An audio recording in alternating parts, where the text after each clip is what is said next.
நம்ம உடல்ல முக்கியமான உறுப்புனா லிவர், கல்லீரல். அதுக்கப்புறம் சிறுநீரகங்கள்ல ப்ராப்ளம் இருக்கா அப்படின்னு தெரிஞ்சுப்போம். முக்கியமா பார்த்தோம்னா இந்த ஃபேட்டி லிவர் அப்படின்ற கண்டிஷன். ஃபேட்டி லிவர் அப்படின்னு சொன்னா, கல்லீரலுக்கு மேல கொழுப்பு படிஞ்சிருக்கக்கூடிய HDL, LDL இந்த மாதிரியான ட்ரைக்ளிசரைட்ஸ் மெயினா. நிறைய பேருக்கு டோட்டல் கொலஸ்ட்ரால் லெவல் நார்மலா இருக்கும். ஆனா இந்த மாதிரி ஒரு சிலருக்கு ட்ரைக்ளிசரைட்ஸ் லெவல் அதிக நேரத்திற்கு நம்ம உறங்காமல் இருக்கிறதுனால சிறுநீரகங்கள் நிச்சயமாக பாதிப்பை ஏற்படுத்துது. அப்படின்னு பல வருஷமாக இந்த க்ரானிக் கிட்னி டிசீஸ் அப்படின்னு சொல்லக்கூடிய சிறுநீரக செயலிழப்பு இந்த பிரச்சனைக்கு தான் ஸ்பெஷல் ட்ரீட்மெண்ட் வந்து நம்ம கொடுத்துட்ருக்கோம்.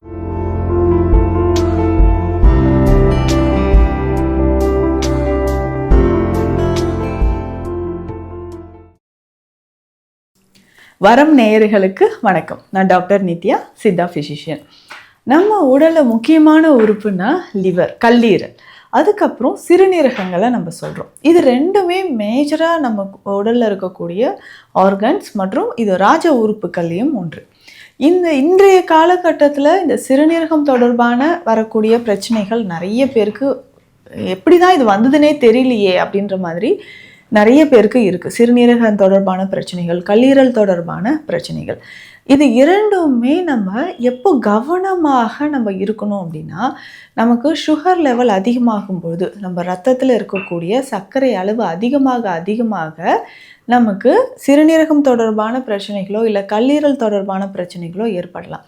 அடுத்து முக்கியமாக பிளட் ப்ரெஷர், ரத்த அழுத்தம் அதிகமாக இருக்கக்கூடிய நபர்களுக்கு. ஸோ பிளட் ப்ரெஷர் அதிகமாகுதுன்னு வச்சுக்கோங்களேன், நம்ம கொஞ்ச நாளாக நம்ம வந்து பிளட் ப்ரெஷருக்கான டேப்லெட்ஸ் எடுக்கிறோம்.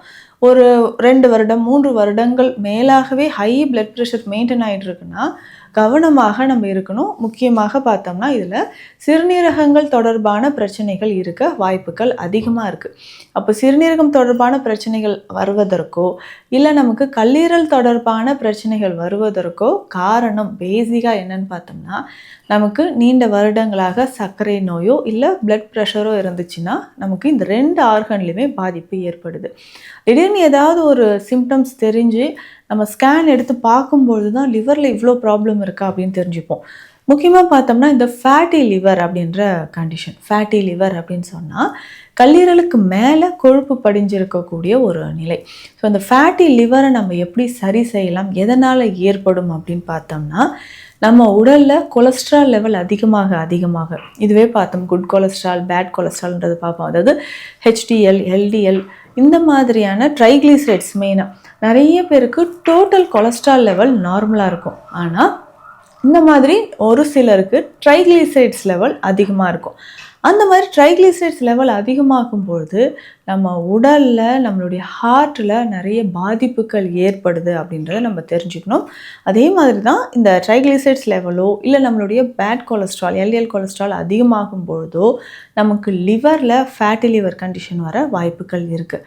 அதே மாதிரி ஹை பிளட் ப்ரெஷர் இருக்கும்பொழுதோ நமக்கு என்ன ஆகும்னா சிறுநீரகங்கள் பாதிப்பு ஏற்படவும் நிறைய சான்சஸ் இருக்குது. ஸோ நம்ம டெஸ்ட் எடுத்து பார்க்கும்பொழுது பார்த்தோம்னா ரிப்போர்ட்டில் கரெக்டாக சொல்லியிருப்பாங்க பைலேட்ரல் ரீனல் ஃபேரன்கைமல் டிசீஸ் அப்படின்ட்டு, இல்லைன்னா chronic kidney disease stage 4 stage 5 அப்படின்னு சொல்லிட்டு ஸ்கேன் ரிப்போர்ட்டில் நமக்கு இருக்கும். இல்லை சிஸ்டைட்டிஸ் கண்டிஷனோ இல்லை நமக்கு கிட்னியில் வரக்கூடிய சிஸ்ட் பாலிசிஸ்டிக் கிட்னி டிசீஸ் இந்த மாதிரியெல்லாம் சொல்கிறோம். இந்த பிரச்சனைகள், அதாவது நமக்கு அதிகமான பிளட் சுகர் லெவல் அதிகமாகுது இல்லை பிபி அதிகமாகுது, இது ரெண்டுமே என்ன ஆகுதுன்னா நம்மளுடைய சிறுநீரகங்களையும் சரி கல்லீரலையும் சரி பாதிப்பு ஏற்படுத்துது.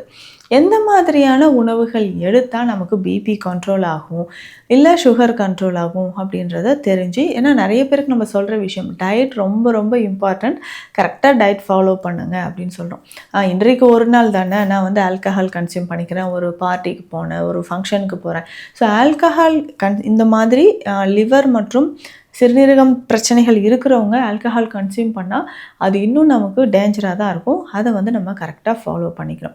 அடுத்த முக்கியமான விஷயம் என்னென்னா, நம்ம அன்றாடம் சாப்பிடக்கூடிய உணவில் ஃபைபர் கண்டென்ட் ரொம்ப இருக்கணும், அதிகமாக இருக்கிற மாதிரி பார்த்துக்கணும். இதுலேயுமே வந்து பார்த்தோம்னா நம்ம ஃபேட் நிறைய இருக்கக்கூடிய உணவுகள் எடுக்க இல்லை உப்பு சார்ந்த உணவுகள் நிறைய சாப்பிடும்போது, அதிகமாக சால்ட் கண்டென்ட்டை உணவில் சேர்த்து சாப்பிடும்பொழுது சிறுநீரகம் தொடர்பான பிரச்சனைகளோ ஹை பிளட் ப்ரெஷர் ஏற்படவோ வாய்ப்புகள் இருக்குது. ஸோ தொடர்ந்து நம்மளுடைய உணவு முறைகளில் கவனம் செலுத்துவது ரொம்ப ரொம்ப முக்கியம். அதற்கு அடுத்து முக்கியமான இன்னொரு விஷயம் என்ன அப்படின்னு பார்த்தோம்னா, ரெகுலராக நம்ம சாப்பிடக்கூடிய உணவில் எந்த அளவுக்கு நமக்கு புரோட்டீன் இருக்குது அப்படின்னு பார்க்கணும். இன்றைய காலகட்டத்தில் சிறுநீரக பிரச்சனைகளில் முக்கியமான ஒன்று தான் புரோட்டீன் லீக்கேஜ். அதிகமான புரோட்டீன் லீக்கேஜ் இருக்கிறத பார்க்குறோம். நம்ம உடல்லையும் சரி மசில்ஸ்லேயும் சரி இருக்கக்கூடிய அந்த ப்ரோட்டீன்ஸ் வந்து கொஞ்சம் கொஞ்சமாக சிறுநீர் வழியாக வெளியேறுது, சரியாக மெட்டபாலிசம் முடியாமல். எதனால் இந்த ப்ரோட்டீன் லீக்கேஜ், ப்ரோட்டீன் யூரியா அப்படின்னு சொல்லுவோம். ப்ரோட்டீன் யூரியா எதனால் ஏற்படும் அப்படின்னு பார்த்தோம்னா, நம்ம சிறுநீரகங்களில் ஃபங்க்ஷன் சரியாக இல்லாத போது தான் நமக்கு ப்ரோட்டீன் யூரியா அப்படின்ற கண்டிஷன் இருக்கும். இது வந்து நம்ம உடலில் யூரிக் ஆசிட் லெவல் அதிகமானாலோ யூரியா கிரியேட்டின் லெவல் அதிகமானாலோ நமக்கு இந்த ப்ரோட்டீன் லெவல் அதிகமாகிட்டு யூரின் போகும்போது ப்ரோட்டீன் லீக்கேஜ் அப்படின்ற பிரச்சனை இருக்கும். ஸோ இந்த ப்ரோட்டீன் லீக்கேஜ் ஆகும்போது நம்ம உடலில் வெயிட் லாஸ் ஆகிறதோ இல்லை நமக்கு கல்லீரல் தொடர்பான பிரச்சனைகள் ஏற்படுறதோ நம்ம பார்க்குறோம். இப்போ வெயிட் லாஸ் ஆகுது, அன்யூஷுவலாக வெயிட் லாஸ் ஆகுதுங்க, காரணமே தெரியல, மாதத்துக்கு 2 கிலோ குறையுது, இந்த மாதிரியும் நிறைய பேருக்கு பிரச்சனைகள் இருக்குது. ஸோ அந்த கம்ப்ளைண்ட்ஸ் இருக்கக்கூடியவங்க என்னென்னா, அடிக்கடி நம்மளுடைய கல்லீரல் மற்றும் சிறுநீரகங்களோட ஃபங்க்ஷன் எப்படி இருக்குன்றதை தெரிஞ்சுக்கணும்.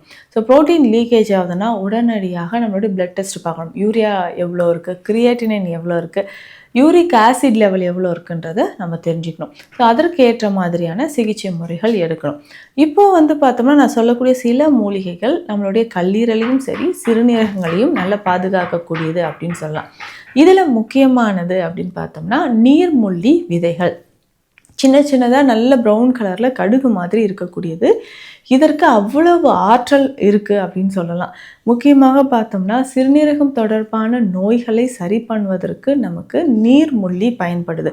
இந்த நீர்முள்ளி விதைகளை எப்படி பயன்படுத்தலாம்? நல்லா கஷாயம் மாதிரி இதை வந்து வறுத்து கஷாயம் மாதிரி 1 ஸ்பூன் அளவுக்கு தண்ணீரில் போட்டு நல்லா கொதிக்க வைக்கணும். இதை கொதிக்க வச்சு 2 கிளாஸ் தண்ணீர் விடுறோன்னா 1 கிளாஸ் அளவுக்கு அது கொதித்து வரும்பொழுது வடிகட்டி நம்ம சாப்பிடும்போது நம்ம உடலில் இருக்கக்கூடிய கழிவுகள் கொஞ்சம் கொஞ்சமாக வெளியேறுவதை பார்க்க முடியுது. இப்போ தொடர்ந்து நம்ம உடலில் இருக்கக்கூடிய கழிவுகள் வெளியேற சிறுநீரகம் மற்றும் கல்லீரல் தொடர்பான பிரச்சனைகளுக்கு ஒரு சிறந்த தீர்வுகள் நமக்கு கிடைக்கும்.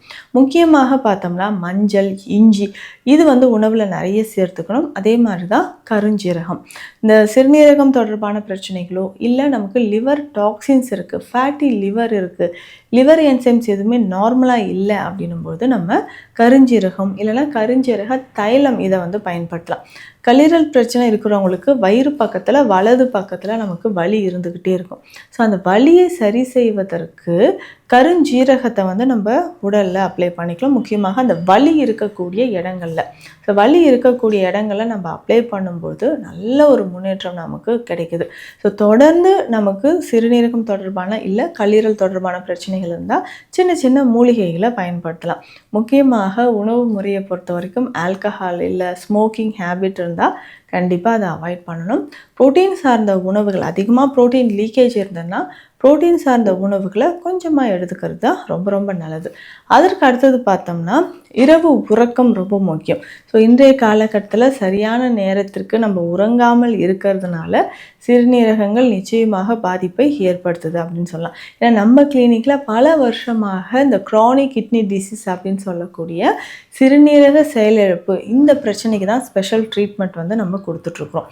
அந்த ஸ்பெஷல் ட்ரீட்மெண்ட் கொடுக்கக்கூடிய அந்த சமயத்துலேயும் உணவு முறையும் நம்மளுடைய மருந்து முறைகளும் பற்றி நம்ம சொல்லிகிட்ருக்கோம். ஸோ அந்த மாதிரி நம்ம ரெகுலராக நம்ம மெடிசன்ஸும் எடுத்துகிட்டு சின்ன சின்ன உணவு முறை மாற்றங்களும் செய்யும்போது கல்லீரல் சிறுநீரகம் தொடர்பான பிரச்சனைகள் குணமாக்கப்படும்.